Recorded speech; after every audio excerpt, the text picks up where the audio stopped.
Hello दोस्तों, आज हम लोग हिस्ट्री का एक ही बहुत इम्पोर्टेंट टॉपिक है सिंधु सभ्यता या हड़प्पा सभ्यता। इसके बारे में हम लोग डिटेल से पढ़ेंगे। तो चलिए शुरू करते हैं बिना किसी देरी किए हुए।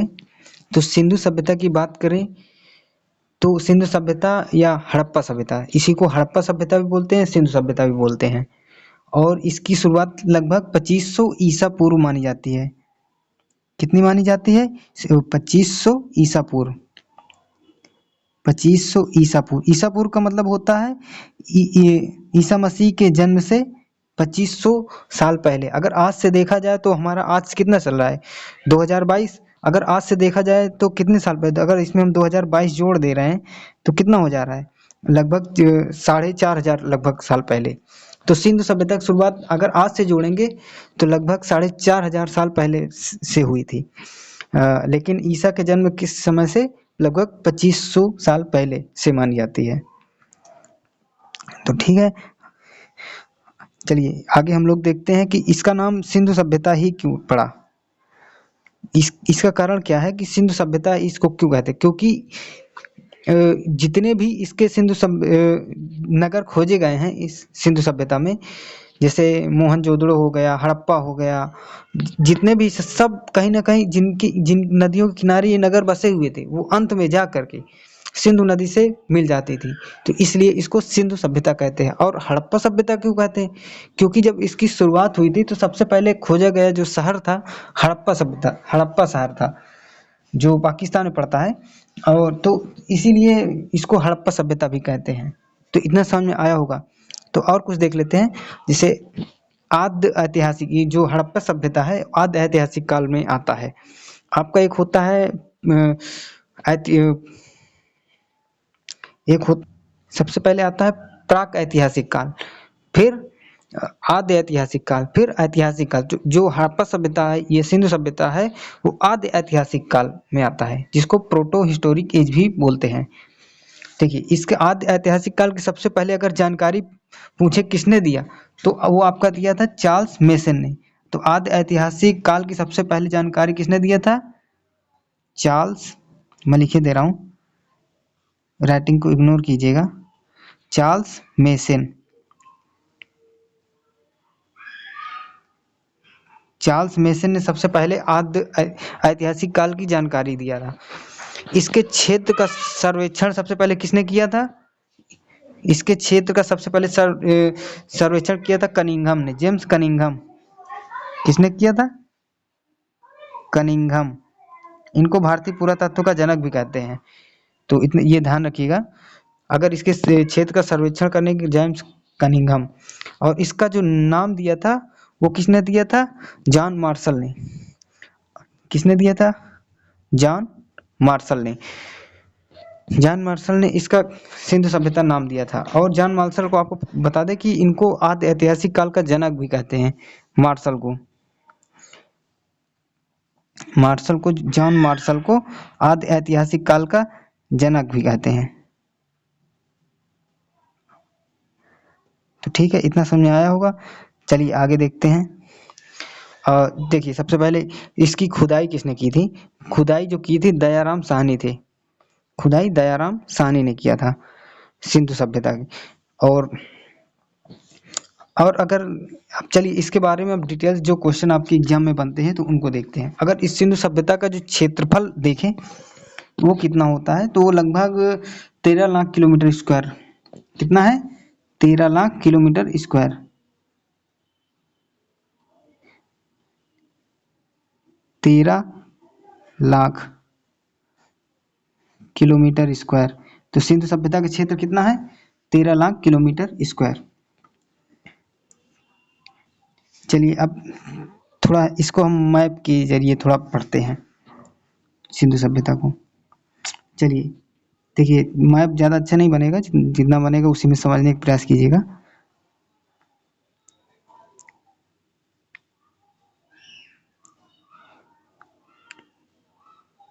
चलिए मैप खींच दे रहे हैं, रफली एक मैप है, समझ लीजिए इसमें थोड़ा समझने के लिए बस। तो आपको बता दें कि सिंधु सभ्यता का जो आकार था, ये भी पूछ लेता है कई सारे एग्जाम में, ये आकार त्रिभुजाकार था लगभग ऐसे। क्योंकि जो सारे इसके क्षेत्र मिले लगभग लगभग यही आसपास मिले। इस त्रिभुज, ऐसा त्रिभुज का आकार बनता है, त्रिभुज का आकार बनता है इसमें। चलिए अब और इसमें से पूछता है सबसे सिंधु सभ्यता का सबसे पूर्वी क्षेत्र, पश्चिमी क्षेत्र, उत्तरी क्षेत्र और दक्षिणी क्षेत्र। तो सबसे पहले अगर इसका जो उत्तरी क्षेत्र है तो वो माना जाता है आपका मांडा। क्या माना जाता है? मांडा। उत्तरी क्षेत्र यहाँ पर क्या? मांडा। क्या है? मांडा। सबसे उत्तरी क्षेत्र इसका मांडा। मांडा आपको पड़ता है चिनाब नदी के किनारे, जम्मू कश्मीर में। और इसका अगर पूर्वी क्षेत्र लगभग माना जाता है तो पूर्वी क्षेत्र होता है आलमगीरपुर। मैं शॉर्टकट में लिख दे रहा हूँ ए। तो पूर्वी क्षेत्र क्या है? आलमगीरपुर। आलमगीरपुर कहाँ पड़ता है? मेरठ नदी, मेरठ हमारे हिंडन नदी, सॉरी हिंडन नदी के किनारे और मेरठ में। मेरठ कहाँ है हमारा? उत्तर प्रदेश में है। तो ये पूर्वी क्षेत्र होगा, मांडा उत्तरी क्षेत्र होगा। अब पश्चिमी क्षेत्र, पश्चिमी क्षेत्र आपको पड़ता है सुत कांगेडोर। सुत कांगेडोर, हम एस लिखे दे रहे हैं, सुत कांगेडोर। ये आपका किस नदी पर पड़ता है? दास्क नदी। दास्क नदी ये पाकिस्तान में के बलूचिस्तान एरिया वाले जगह पर पड़ता है। और बात करें तो अब कौन सा बचा? ये पूर्वी हो गया आलमगीरपुर, पश्चिमी हो गया सुत कांगेडोर, उत्तरी हो गया मांडा, दक्षिणी कौन सा होगा? दयामाबाद। तो दक्षिणी पड़ता है आपका दयामाबाद। दयामाबाद कहाँ पड़ता है? आपके महाराष्ट्र में पड़ता है। महाराष्ट्र के प्रवरा नदी, प्रवरा नदी। तो आपको ये इसको ध्यान रखना है, जो नदियां हैं और जो पूर्वी पश्चिमी उत्तरी दक्षिणी क्षेत्र है। पूर्वी आलमगीरपुर, पश्चिमी सुत कांगेडोर, उत्तरी मांडा, दक्षिणी दयामाबाद। आलमगीरपुर हिंडन नदी, मांडा चिनाब नदी, सुत कांगेडोर दास्क नदी, दयामाबाद प्रवरा नदी। अब आलमगीरपुर कहाँ पड़ता है? यूपी में मेरठ। मांडा कहाँ पड़ता है? जम्मू कश्मीर। सुत कांगेडोर कहाँ पड़ता है? बलूचिस्तान पाकिस्तान। और दयामाबाद कहाँ पड़ता है? महाराष्ट्र में। चलिए ठीक है, इतना क्लियर हुआ।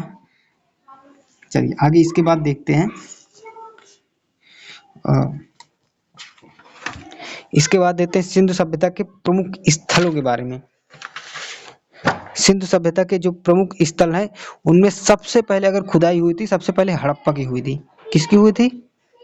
हड़प्पा की। चलिए इसको हम इरेज कर दे रहे हैं। इसको हम इरेज कर दे रहे हैं। तो चलिए अब हड़प्पा के बारे में देखते हैं। हड़प्पा, हड़प्पा की जो खुदाई हुई थी सबसे पहले वो 1921 में हुई थी। कब हुई थी हड़प्पा की खुदाई? 1921 में। 1921 में हड़प्पा की खुदाई किसने कराया था? दयाराम साहनी ने कराया था। हड़प्पा किस नदी के किनारे बसा है? रावी नदी के किनारे। हड़प्पा जो है आपका रावी नदी के किनारे, और ये थोड़ा पंजाब के बगल में पड़ता है। जैसे एक देखिए इसमें, जैसे मैं एक नक्शा बना दे रहे हैं, ये रफली जैसे नक्शा भारत का ऊपर है। तो ये पंजाब के पास में लगभग पाकिस्तान में पड़ता है ये। तो ये आपका पड़ता है हड़प्पा, एच लिखे दे रहे हैं, हड़प्पा पड़ता है। और किस नदी के किनारे है? रावी नदी के किनारे। इसकी खुदाई किसने कराई थी? दयाराम साहनी। दयाराम साहनी ने 1921 में। हड़प्पा कहाँ पड़ता है? पाकिस्तान के गोमंट गोमरी जिला में पड़ता है, रावी नदी किनारे। और सबसे इम्पोर्टेंट इसमें पूछता है कि इससे प्राप्त वस्तुएं कौन कौन सी हमको इससे साक्ष्य मिले। तो साक्ष्य की बात करते हैं, यहाँ से कौन कौन से साक्ष्य मिले।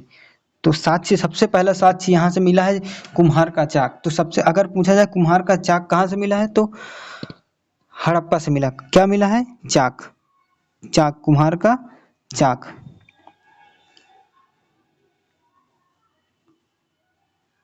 क्या मिला? चाक। चाक किसका? कुम्हार का। कुम्हार जो जिस पर मिट्टी के वो जो बर्तन बनाते हैं, घड़ा वड़ा बनाते हैं, एक पहिया टाइप का होता है, उसे चाक बोलते हैं। और क्या मिला? अन्नागार। अन्नागार मिला, जिसमें अनाज उनाज रखते हैं जिस कमरे में, तो उसको अन्नागार मिला। अन्नागार मिला।